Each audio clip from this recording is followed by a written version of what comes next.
class, even if you did click in for that test, I deleted that set of data. So click in if you would. This is the first quiz question, and I think I need to clarify that. I was analyzing the quiz questions from my other two sections. Again, they don't for the first question. So click in. This is your first question. This is your attendance.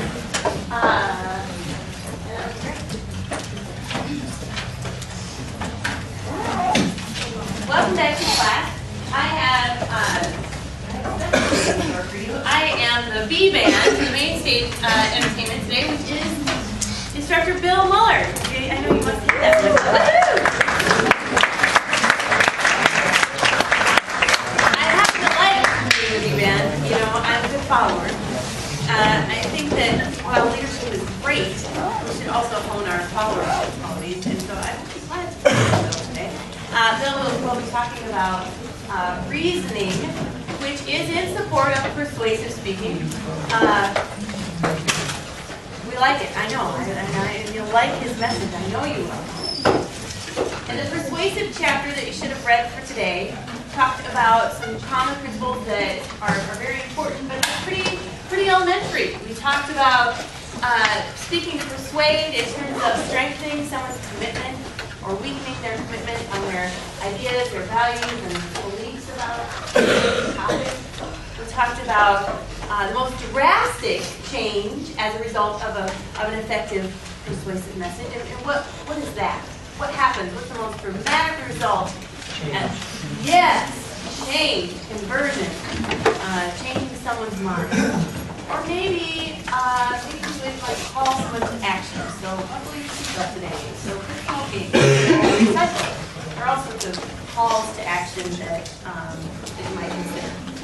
This leads quite nicely into your assignment that is due for this week, and that is to propose 3 topics, to communicate those topics with your lab instructor, and a justification of those topics.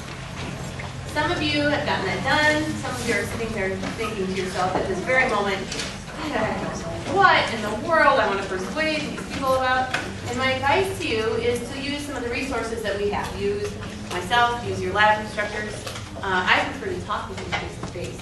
I get quite a few emails and so if you just come and sit down with me, talk with me over some topic ideas before or after class, during my office hours.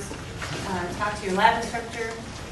Resource the presentation center, which is in the first floor of the library, that's staffed by very friendly and accessible lab instructors. Go to the ID Weeks page that you went to download your articles for the lab session, and there's a topic selection tab on there. And there's a tutorial that starts off with, I don't know what to speak about. I think it's a little caricature scratching his head, and it walks you through a topic selection process. There's a list to the Times topics. The New York Times puts out a very thrilling list of some interesting topics that you might speak about. And they're organized by subject, they're organized alphabetically, and those links are available through that topic selection support through that 101 tab on the LibGuide. And your best resource is sitting down and concept mapping for yourself, really stopping to think, what are my interests, what am I into, what is this lab section interested in, what are they into? Some of you that are meeting on Monday have met your lab peers this week. And so I know that's a bit of a challenge, but start to think about what topics are of interest to you that you will like to research and what might be interesting to your course peers. And so that's the message that I have about lab your topic selection. Remember, those are due through the Dropbox by Friday at 5. It says cite things in APA. That's only if you include a formal title. Maybe you're citing a specific work. You don't need to, but certainly if you'd like to research an article or an outside piece of work, just cite that according to APA style and format. Okay, library literacy sessions are well underway, and many of you have met with your librarians and read the articles, the nonverbal article and the plagiarism article. And I think, are there any additions about the sessions that way? Has everyone clicked in? All right. Bill is a creative, humble, and interesting voice, leading you through some of your first introductions to how it is that you persuade your audience and the reasoning that you need to provide when you make a claim. That is, you put things out there that you want your audience to accept as true or false, but you make a claim of some sort. And Bill is going to talk you through that mental leap that we take as an audience and the reasoning that the speaker provides when you make a claim. So, Bill, here you are, my friend. All right, hey everybody. Like Amy said, my name is Bill. I'm one of the 101 lab instructors and graduate students here at USD in the Comm Studies department. And I'm just talking to you today about the power of persuasion. How many of you have ever tried to persuade anybody before? Exactly. Every one of your hands should be up. Whether it's something trivial, like, hey, come on, let's go to the football game. I swear it'll be fun. Just come with me. You're persuading somebody to do that with you. Maybe you're persuading someone to see one movie over another. Maybe it's a significant other. That'll happen. But it can also be much more serious. It could be, I really don't think you should do that. You could get in a lot of trouble. Please don't text and drive. Those kind of things. So we see persuasion every single day, and it's how we apply it and how we do it properly that measures its effectiveness. The power of persuasion can be very, very effective. And I'm just going to go through some strategies today, about 8 of them or so, on how to persuade your audience in a more reasoned fashion. So to start off, we're going to watch a really dumb commercial. I can't preface it any better than that. However, what I want you to do while you're watching this commercial is just kind of observe how the main speaker is trying to persuade you during it.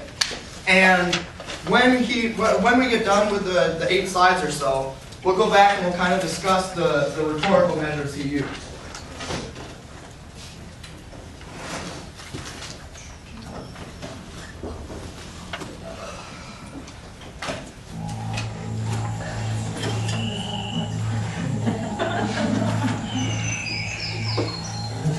You probably thought this deer was alive, and this coyote was alive, and this pheasant was alive.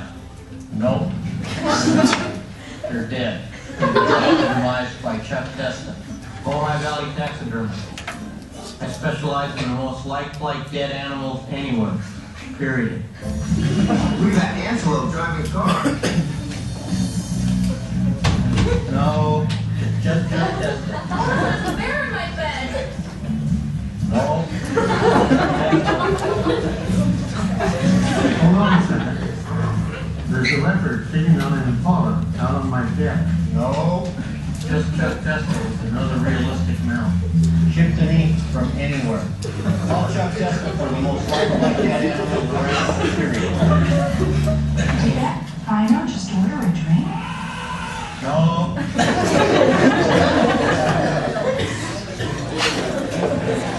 All right, so now for as absolutely goofy as Mr. Testa, or Chuck, if you will, seems to be, there is a lot of persuasive power in that ad. And if you're really curious, I did some research on the old internet there, and it turns out not only is that a real ad, it's also a real place. And, well, there's something.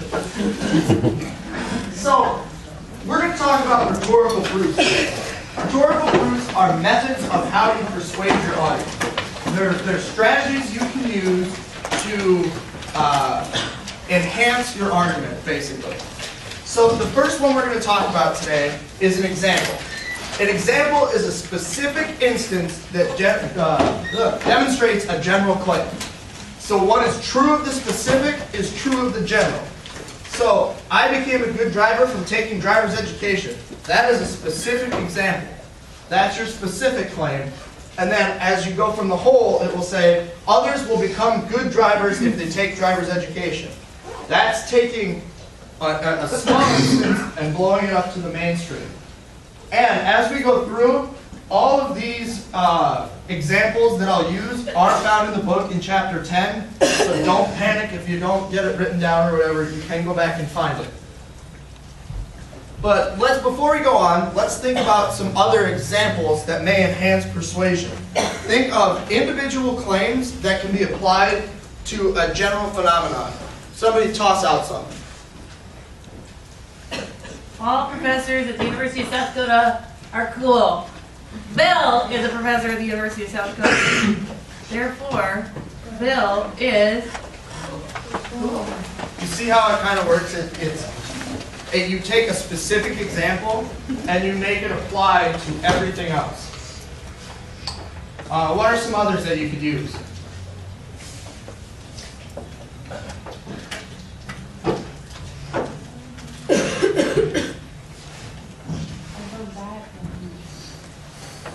Okay, exactly. That's a great example.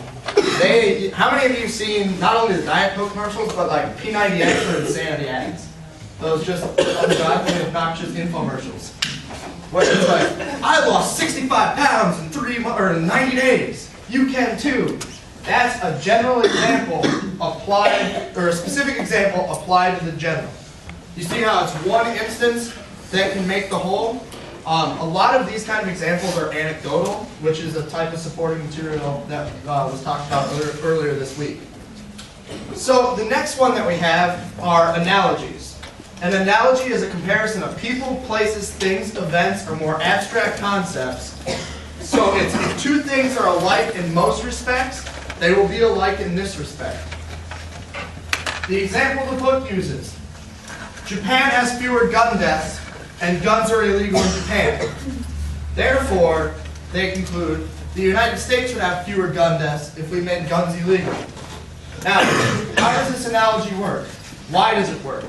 You've got two things that you're comparing that are generally similar. You have Japan and the United States. How are they both similar? They're both countries. They're both democratic countries. So they have that, and then they apply a law that would be used in Japan to the abstract if the law were applied to the United States, and that's where they jump to their conclusion from. You're taking abstract concepts and applying them to things that are similar.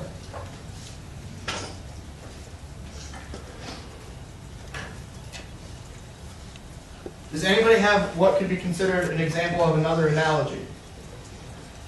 Think of two things that are similar in nature, that one has a difference than the other that can be applied to it.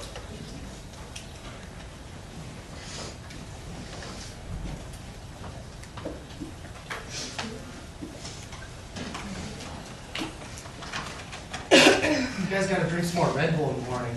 Get you all fired up, gives you wings. So another analogy that you could use would be that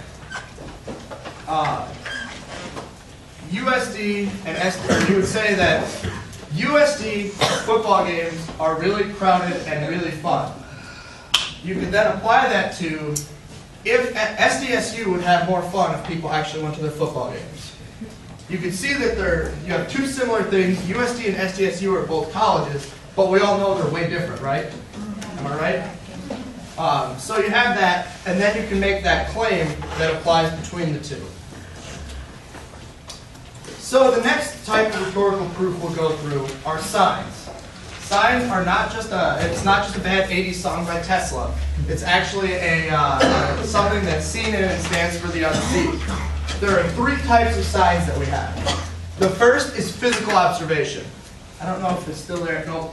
How many of you saw the ladder in the middle of the hallway when we were coming down here? Because I almost tripped over. So when you see the ladder coming, what can you assume when there's a ladder in the middle of the hallway? What? Yep, there's somebody fixing something. It's a sign that stands in for the physical presence of the person. Because when I walked by, there was just a ladder there and the people were getting some maintenance done. So you've got these things that stand in for things. Those are physical observations. Just like when you walk over to the muck and you see the area that's got the fence around it that's been blacked out in construction trailers, you can infer that construction's going on. So the next thing you have are statistical indexes. They're numerical, nominal, ways of evaluating things. So High scores on tests and assignments are a sign of intelligence. The higher you score, theoretically, the smarter you are. That's just an index. Then you also have institutional regularity. There are things that become norms over time. So what do you all think when you hear the... It seems today that all you see is violence in movies and sex on TV. Wearing those good old-fashioned values on which we used to rely.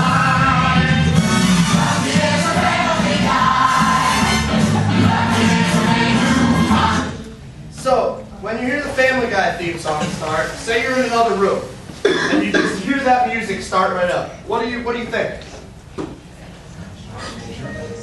Oh, you think, oh, Family Guy must be on.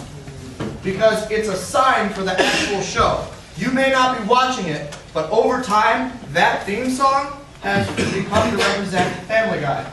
How many of you have ever seen Cheers? Whenever you hear the phrase, you want to go to a place where everybody knows your name, what do you think of? Cheers. Do you even, for a shadow of a second, think about the actual song that is? Because that's an actual song before it was the theme song for Cheers. Of course you don't. It's something that's become a regularity, a norm over time that we've really come to learn and accept. So what are some other signs? This is the easiest category to think of, so please give me a lot of examples here. Something that stands in for something else. Politician walking through a cattle yard. What was that? Politician walking through a cattle yard or a field. Or... Exactly.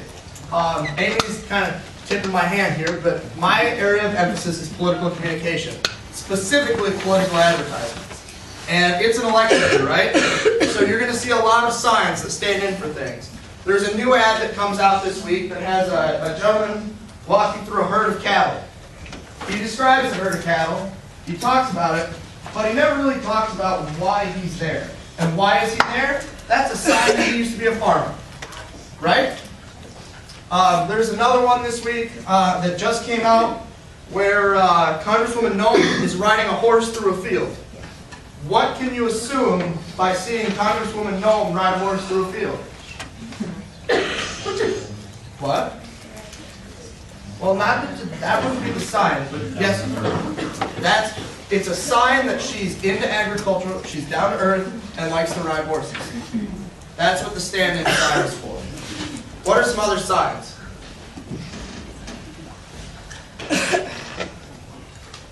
All right, I'll prompt you here.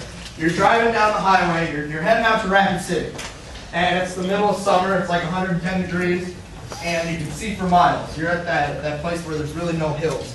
And you look out and you see the orange cones of doom. What is that a sign for? Not only construction, because yes, it's construction, but what does that construction mean? You're gonna have to slow down. And that trip is just gonna become more and more miserably boring. So, that's another example of a sign. One of you guys give me a sign. Hey, what's that a sign for? Let's say you see Ashton Kutcher, watch the totally cancer. Good. No, that's exactly right. Or you could flip it around, you see a camera. That's a sign for the high status and power of Ashton Kutcher. So you see how that kind of works itself? And kind of a two-way street there. What are some others? You hear the opening notes to the national anthem. What's it a sign for you to do? Good. Amy. Bill, I want to know what kind of signs you've seen, and this is I think this is the third lecture you've given, so I'm working you up to this. What are some strong signs that you've seen in student speeches? What are people, are they mainly nonverbal? Are they talking their audience through signs in terms of supporting material? What, can you think of one? I'm kind of putting you on the spot. In past speeches, the way you would use a sign is mostly a statistical index, where you would say that, you know, this happens with this much regularity. So, you know, 98% of the time, or 98, and even 70% of all statistics are made up. See where I'm going with this? Yeah. So you're using that index to bolster your argument, and you're doing it by showing that, oh, this happens with a high degree of frequency, therefore it's important. Yeah. If a student wanted to argue that we needed more school spirit on the campus of the University of South Dakota, could they come to class dressed as a coyote crazy and then point to their attire as a sign in support of school spirit? I guess that would work, yeah. As long as they justified that, they pointed that out and built that into their argument? You'd have to describe, like, Yeah. I'm wearing this shirt because I support USD. This shirt is a sign that I'm actually, in fact, a quote, coyote crazy. So yeah, that would work. Yeah. All right, we'll move on to the next one. So the next one, and this is one of the harder ones to grasp, so just hold on a second. And cause explains the relationship between things by pointing to the influence of one on the other. The example the book gives is that California has eliminated affirmative action in college admissions process, and that leads to the number of minority students in California universities decreasing. Therefore, in this instance, A causes B. However, when you use cause in your speeches, A always has to influence B. If you do a reverse cause, it won't work. Here's an example of what I'm talking about. Say you're talking about why smoking is bad, and one of your claims is smoking causes cancer. There is an A causes B. Smoking causes cancer. You can't go backwards and have cancer cause smoking. You see how that's a linear relationship? A to B, not B to A.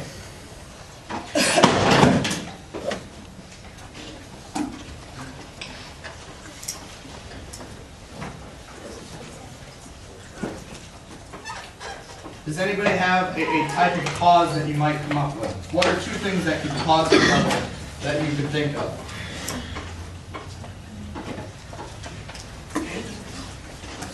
Texting and driving. Yeah, no, that works. That's a very good one, actually. Did everybody hear what you said? No. Texting and driving causes accidents. So texting and driving is bad, or the way you have to phrase it as a cause would be, texting and driving is a dangerous behavior. Dangerous behaviors cause accidents, therefore texting and driving causes an accident, right? Yes. You couldn't do it backwards, that accidents cause texting and driving. So that's a positive, linear, A causes B. Any others? Alright, we'll move on. The next one is testimony. Testimony is where the experience of a credible other stands in for the experience of an advocate. Expert testimony is generally best. How many of you know the difference between expert testimony and lay testimony? Exactly. Expert testimony is someone who studies it, someone who lives it, someone who's been through it. They're generally considered the best in their field. Expert testimony can be from academic journals, publications, congressional testimony. However, when you get to congressional testimony or testimony in general, you always have to evaluate the source and the speaker of the material. Here's the two examples we have. Example A is expert testimony. This is a general who was on the ground in Iraq testifying before Congress about troop withdrawal. He is by far an expert because he lives it and is making those decisions daily. That is expert testimony. That is great testimony to use because you know it's from a credible source. However, over here, we have Stephen Colbert testifying in front of Congress on immigration issues. Somehow Stephen Colbert got invited to a congressional hearing and decided to make a mockery of him, as you can see by the picture where he's holding his hand to his ear. That would not be considered good material when you're trying to persuade someone.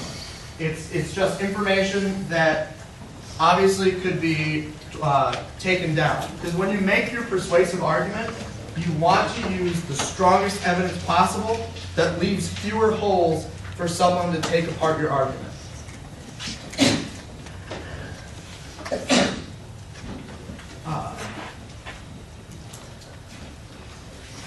And then the example the book gives was during the Clinton impeachment trial, 400 historians got together and they all came to a consensus that his actions didn't warrant impeachment. Therefore, you can take out of that he didn't warrant impeachment. So it's getting evidence, consensus evidence together that will lead to your claim. Don't just use one source to make a claim because there are people who claim to be experts on everything. So look around, get multiple sources, and when you can say, here's an example, and Amy uses this all the time, and it's kind of funny. 8 out of 10 dentists say you should chew Trident gum. Well, they are technically experts. Why? Because they're dentists. It's stuff that works in your teeth, so it's persuasive in the commercial when they say it. Now, do you know who these dentists are? Nope. Do you know who pays these dentists? Nope. But because in the ad, when they try to persuade you to buy Trident gum, and you're thinking, all right, gum, that's something I have to chew, when they say 8 out of 10 dentists, that's using expert testimony to persuade you to purchase Trident gum. And one of the final types is personal narrative. That's when the speaker themselves gets together and presents broad, general, or abstract ideas in a specific situation involving particular people. They can talk about hypothetical, fictional, or real events. And whenever you have a personal narrative, generally personal experience is the supporting material used. This gentleman here is Daniel Hernandez Jr. He was an intern in the Tucson Congressional Office when Congresswoman Giffords was shot in the head in 2011. He had basic EMT skills and was able to save her life. He got the bleeding to stop somehow, and that's the reason she's still around today. However, going forward, he now speaks about what it means to be a hero and how being a hero is actually just doing what's right in that situation. What anyone would do for you, you should do for them. And he hates being called a hero. If you get a chance to see him speak, there isn't a dry eye in the room when he's done. But what he does is he uses his personal story, his personal narrative, to paint a picture of what a hero is. And you can use that in your speeches. Say you were doing one on school spirit again. Your personal narrative could be, I went to a USD football game and I had a lot of fun. You should go to a USD football game because it's also fun. It's something you've directly observed, witnessed, and personally been involved in. So that's one of the key things. If you've used it, or if you've lived it, it's always great, especially in politics. I hate to go back to that. It's what I study. I'm sorry. But how many of you will see an ad this election cycle where you're going to have two people, probably a husband and wife, sitting across the dining room table holding hands? If it weren't for this piece of legislation, I don't know what we would have done. Personal narrative is used to tug at the heartstrings. It's a very, very powerful thing. Even though it may be totally anecdotal, it's something that will definitely be passed on. You see it now, there's a debate on taxes going on, where people will be like, no, I worked really hard for this money, you shouldn't tax me more for it, or you shouldn't tax more of it. This is how we really debate the most, is through things we personally witnessed and experienced. So we'll get to the last slide here. I know that person.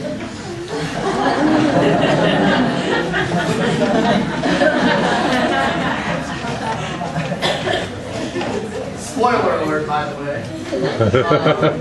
So we went over earlier this week the types of supporting material. You've got your personal experience, your common knowledge, your direct observation, examples, documents. And remember, don't confuse documents with testimony. Documents are original source material, your letters, your planners, handbooks, things like that. Testimony is more of your articles, your position papers, etc. So now that we've got the supporting material types and types to persuade, what were some of the ways our friend Chuck tried to persuade his audience?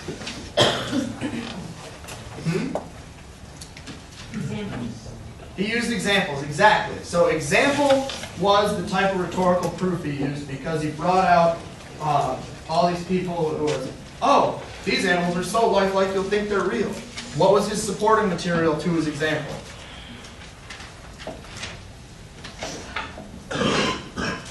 Direct observation.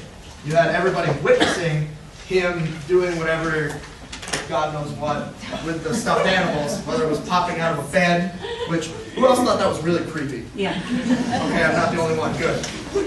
What are some other rhetorical proofs that my buddy Chuck used?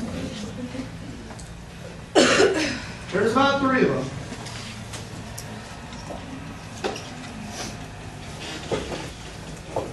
What about testimony? Or Chuck testimony, if you will. See what I did there? Anyway, tough crowd. No, he used testimony by talking about how he makes the most lifelike dead animals around, and then was supported by all the examples of his dead animals, including wearing a bear skin on his head. Can't really make that one up. Also, if you ever would have asked me, will you ever be talking about a man who wore a bear skin on his head during a lecture hall when I was like 10? The answer would probably be no. So there are many ways to persuade. It's there even though we don't know it. So next time you start watching an ad, whether it's for Ivory soap or it's for some politician, think about how they're trying to persuade you and how you can use that method in your speech. Otherwise, I think it's time for your quiz. No. Oh, well, Yeah, just kidding. I was like, okay. I could get another one.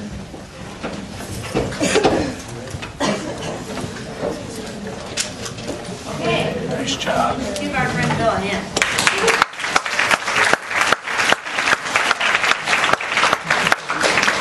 How many of you are in Bill's lab? Oh, wow. Bill, you had a captive audience. The quiz today, I really want to see everyone get 100%, so close your books, but you are not closed off from, you can keep your notes open, you're not closed off from your friends, your peers. Talk, argue about this, some of the same questions, and answer these questions, get 100%, all right? We'll talk about rhetorical proof right away. You define what a rhetorical proof is, and I hope this is an easy question. Is it a method of informing your audience, a method of persuading your audience, entertaining your audience, a method of persuading your audience, or a method of pandering to your audience, which is what? Pandering to your audience is telling them what they want.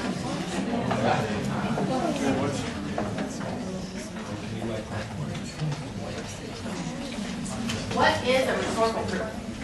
A, informing, B, entertaining, C, persuading, or D, pandering.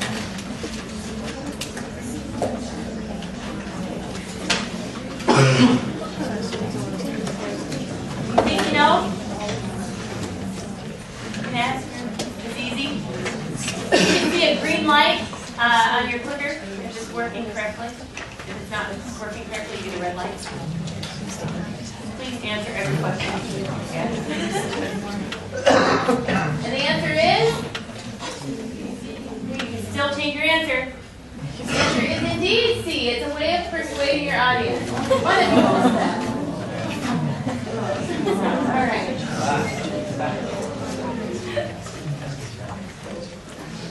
Our next question. Which of the following was not a reasoning method described today? Oh, wait. Phil, I did change this, and it's, okay, now I better show you. Patient is quiz. This is a gimme question. Any answer that you would put will be right, because we put all, we tried to change this when we got into the classroom today. The correct answer we should have put here was all of these were examples described today. So this is a total gimme question. Any click of your, oh, there we go. Oh, I changed it in the quiz. Oh, D, the correct answer.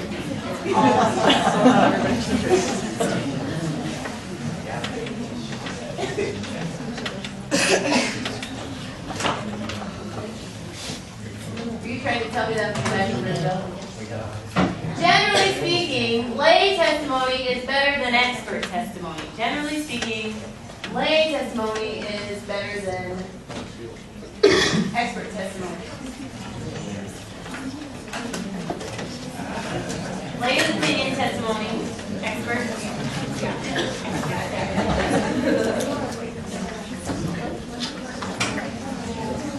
And I added a little bit in this.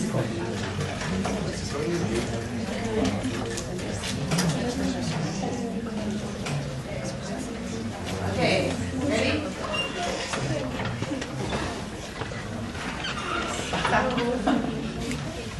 One person. Definitely, most definitely, usually, testimony is better. And finally, the last test question. Over time, some things can become societal norms. This is known as institutional regularity. Over time, things can become societal norms, and this is known as institutional regularity. Before you leave today, I have 8 people who have not registered clickers, and so I have a sign-in sheet over there. If you don't have a clicker today, you should probably sign in so that you can come in as attendance at the president's class. Clicker issues are